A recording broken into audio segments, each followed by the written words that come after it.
اب جب میں آج مستونگ میں ایک تعزیت کے لیے آ رہا تھا تو مجھے بتایا گیا کہ نواب صاحب نے خواہش ظاہر کی ہے کہ میرے پاس چائے پی. تو ہم آئے اور چائے پی، اور ان کی طرف سے جو محبت کی مٹھاس تھی اس میں، اس کی وجہ سے مجھے چائے میں چینی ڈالنے کی بھی ضرورت نہیں پڑی. اس مرتبہ مٹھاس بہت زیادہ تھا، تھوڑا سا یہ بتائیں. ہمارے پاس جو خبریں ہیں، آپ نے نواب صاحب کو جمعیت علماء اسلام میں شمولیت کی دعوت دی ہے، کہاں تک اس میں صداقت ہے؟ دیکھیے بات یہ ہے کہ نواب صاحب جہاندیدہ آدمی ہیں، اور سیاست تو ان کے گھر کی لونڈی ہے. وہ ملک کی سیاست کو بھی جانتے ہیں، بلوچستان کی سیاست کو بھی جانتے ہیں، اور بڑی گہری نظر ہے اس کو یہاں کی سیاست پہ. تو ظاہر ہے جی کہ فیصلہ تو انہوں نے کرنا ہے، اور ہم تو خوش آمدید کہیں گے. سر اوور آل ملکی سیاست پر کیا کہیں گے؟ اور ریسنٹ آپ سے افغان وزیر خارجہ کی جو ملاقات ہوئی ہے تو آپ نے جو ان کا ماتھا چوما ہے، بڑا عالمی میڈیا میں اس کے چرچے ہیں، اس پر آپ کیا کہیں گے؟ ہم افغانستان کے امارت اسلامیہ اور تحریک طالبان کے روز اول سے سیاسی طور پر حامی رہے ہیں. ہم دنیا کے پیچھے نہیں جاتے کہ امریکہ طاقتور ہے، اس نے کہہ دیا دہشت گرد، تو پھر ہم بھی کہہ دیں دہشت گرد. نہ میں مشرف ہوں، نہ میں کسی امریکہ کا غلام ہوں. آزادانہ طور پر دنیا میں ہمارے لوگوں سے تعلقات ہیں، احترام کے تعلقات ہیں، اصول پر مبنی ہوتے ہیں. اور آپ خود اندازہ لگائیں، آج امریکہ کہتا ہے کہ انسانی حقوق کے لیے کوئی جغرافیائی حدود نہیں ہے، لیکن افغانستان میں اگر وہ انسانی حقوق کی بات کرتے ہیں تو پھر گوانٹانامو بے کا بھی حساب دینا ہوگا، پھر باگرام جیل کے عقوبت خانوں کا بھی حساب دینا ہوگا، پھر شبرغان جیل کے عقوبت خانوں کا بھی حساب دینا ہوگا، اور پھر یہ بھی حساب دینا ہوگا کہ اگر واقعی یہ دہشت گرد تھے. اور یہاں تک کہ جب طالبان کی حکومت کا سقوط ہوا تو امریکہ نے کہا کہ جنیوا انسانی حقوق کے جو قیدیوں کے بارے میں حقوق ہیں، طالبان اس زمرے میں نہیں آتے. لیکن آج ان کے ساتھ مذاکرات بھی کیے، کئی سالوں پر محیط مذاکرات. آج انہوں نے امارت اسلامیہ کو بھی تسلیم کیا. آج پاکستان میں وہ آئے ہیں تو وہ اپنے ملک کی نمائندگی کرتے ہوئے آئے ہیں. اور اگر انہوں نے خواہش ظاہر کی کہ میں آپ سے ملنا چاہتا ہوں تو ہر دم آئیں. اگر میرا ملک اس کا استقبال کر سکتا ہے تو فضل الرحمان بھی اپنے گھر میں اس کا استقبال کر سکتا ہے. تھوڑا سا ملکی لیول پر مولانا صاحب، آپ ظاہر ہے پاکستان ڈیموکریٹک موومنٹ کے سربراہ ہیں، لیکن گراؤنڈ ریئلٹی یہ ہے مولانا صاحب، آج تک آپ نے جتنی بھی کالز دیے ہیں پروٹیسٹ کے، اسلام آباد جائیں گے میرے خیال میں ابھی آپ کا ارادہ بھی ہے، اس پروٹیسٹ کو ابھی تک آپ ناراض نہ ہو مس کال سمجھا جاتا ہے. ابھی تک آپ نے ٹف ٹائم نہیں دیا ہے تبدیلی سرکار کو. دیکھیے پورے ملک میں کارکنوں کی سطح پر تیاریاں شروع ہیں، رابطے شروع ہیں، اور بیچ میں ہمارے صوبے میں تو کچھ بلدیاتی الیکشن آ گئے، اور باقی صوبوں میں بھی ہر پارٹی کے اپنی اپنی مصروفیات ہوتی ہیں. انشاءاللہ میں ابھی کراچی جاؤں گا. ہماری جو مرکزی قیادت ہے وہاں پہ مولانا اویس نورانی صاحب، وہ سندھ کی پی ڈی ایم کی قیادت کو بلائیں گے تاکہ 23 مارچ کے لیے مشاورت ہو سکے. اسی طرح میں بھی ایک ہفتے کے بعد اپنے صوبے میں پی ڈی ایم کی جماعتوں کے سربراہان کو بلاؤں گا. محمود خان اجغزی صاحب جو ہیں وہ بلوچستان کی پی ڈی ایم کی جماعتوں کے سربراہان کو بلائیں گے. میاں شہباز شریف صاحب پنجاب میں اس طرح کی ایک میٹنگ کریں گے.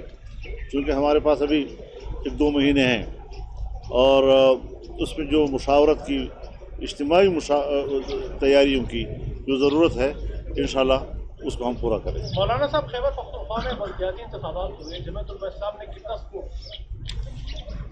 میرے خیال میں جمعیت علماء اس وقت تحصیلوں کی سطح پر بھی اور یونین کونسلوں کی سطح پر بھی سب سے بڑی جماعت بن گئی ہے. اور ہم اللہ کا شکر ادا کرتے ہیں. اب حالات جو ہے اس نے جب وقت آیا تو ثابت کر دیا کہ پچھلے الیکشن میں داندھی ہوئی تھی. صاحب کے پی کے میں جو ہے پاکستان تحریک انصاف کا ہولڈ رہا، لیکن اب جو بلدیاتی انتخابات دیکھ رہے ہیں تو بہت سارے مارکوں میں جمعیت علماء اسلام جو ہے وہ جیت رہی ہے. تو آپ سمجھ رہے ہیں کہ جو آپ کا نظریہ ہے ڈے ون سے جو آپ کہتے ہیں اس کی جو ہے لوگ اس پر چل رہے ہیں. جمعیت علماء اسلام پہلے بھی خیبر پختونخوا کی سب سے بڑی سیاسی قوت تھی، اب بھی سب سے بڑی سیاسی قوت ہے، لیکن جو قوتیں اور نادیدہ قوتیں جمعیت کے سامنے رکاوٹیں بنتی ہیں، اور بس ایک مذہبی لباس ہمارا ہے. ہم علماء کی جماعت بھی ہیں، ہم دین اسلام کی اور امت مسلمہ کی بھی بات کرتے ہیں، اور پاکستان میں آئین کی روح سے جو قرآن و سنت کا نظام ہے اس کی بات کرتے ہیں، تو سمجھتے ہیں کہ جی اگر یہ لوگ اوپر آ گئے تو پتہ نہیں امریکہ اور مغربی دنیا کیا سوچے گی. تو جب امریکہ اور مغربی دنیا نے افغانستان کے طالبان کے ساتھ صلح کر لی، اب ہم ان کے لیے کیوں ناقابل قبول ہوں گے؟ لہٰذا اس قسم کی سوچ ختم ہو جانی چاہیے. اور یہ جو ہے کہ ہم نے ایک جماعت کو اس لیے کنٹرول رکھنا ہے، اس کو آگے نہیں جانے دینا، یہ سوچ اب ختم، شکست کھا چکی ہے. اب راستے کھول دو، اب ہمیں آگے بڑھنے دو، ہم پاکستان کو ان سے بہتر چلائیں گے. ہمیں پاکستان چلانا آتا ہے اور ہم دیانتدار لوگ ہیں. خدا کا فضل ہے کہ ایک واحد جمعیت علماء اسلام کے من حیث الجماعت، اس کے خلاف کوئی کسی قسم کی کرپشن کی باتیں نہیں ہیں. ہاں اب تو ثابت ہو گیا کہ کرپشن کی باتیں بھی ایک ٹول کے طور پر اور ہتھیار کے طور پر استعمال ہو رہے ہیں، چاہے کوئی ہے یا نہیں ہے. تو اس قسم کی چیزیں اگر ملک میں رہیں گی تو ملک کا کاروبار ٹھپ ہو جائے گا. سیاستدانوں کو بدنام کرنا، ان کی تذلیل کرنا، یہ وتیرہ اب ختم ہو جانا چاہیے.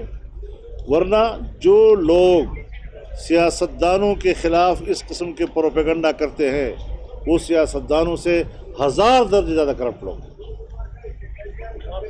سر تھوڑا سا یہ یہاں بلوچستان میں ان ہاؤس تبدیلی آئی، آپ پارٹی کے ایک سی ایم رہے، دوسرے آئے، پاکستان ڈیموکریٹک موومنٹ JUIF، اور آپ کا ذاتی بھی کانسٹیٹیوشن کے لیے، ڈیموکریسی کے لیے ایک موقف رہا ہے. آپ کیا کمفرٹیبل فیل کر رہے ہیں؟ آپ نے یہاں پہ بلوچستان میں باپ پارٹی کو سپورٹ کیا. دیکھیے عدم اعتماد یہ تو حزب اختلاف کا فرض ہوتا ہے، اس کی ڈیوٹیز میں سے ہوتا ہے کہ ہمیشہ عدم اعتماد اپوزیشن سائڈ سے آتا ہے. تو یہاں تو ان کے اپنی پارٹی نے عدم اعتماد کیا. اب اگر مفت میں میری جھولی میں اتنے زیادہ لوگ آتے ہیں، میں کیوں انکار کروں گا؟ لیکن چونکہ ہم اپنے رویے پر قائم رہے کہ ہم اس حکومت میں شامل نہیں ہوں گے، ہم اپوزیشن کا کردار ادا کریں گے، پھر وہی سارے انڈے ایک ہی ٹوکری میں دوبارہ جمع ہو گئے، اس سے بھی زیادہ جمع ہو گئے. صاحب آج کی میٹنگ ہوئی آپ کی مولانا صاحب کے ساتھ، کیا کہیں گے اس پر؟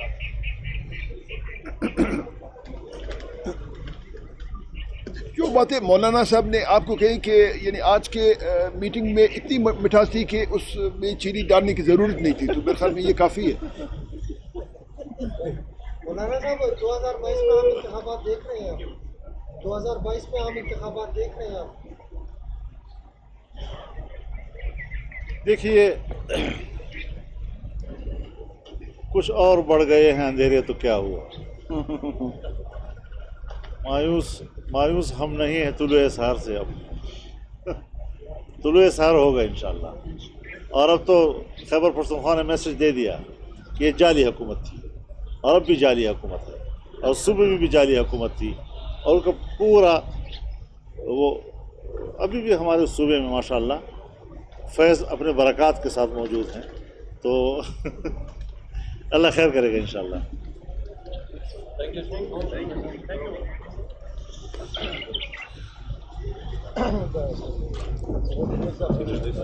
Thank you.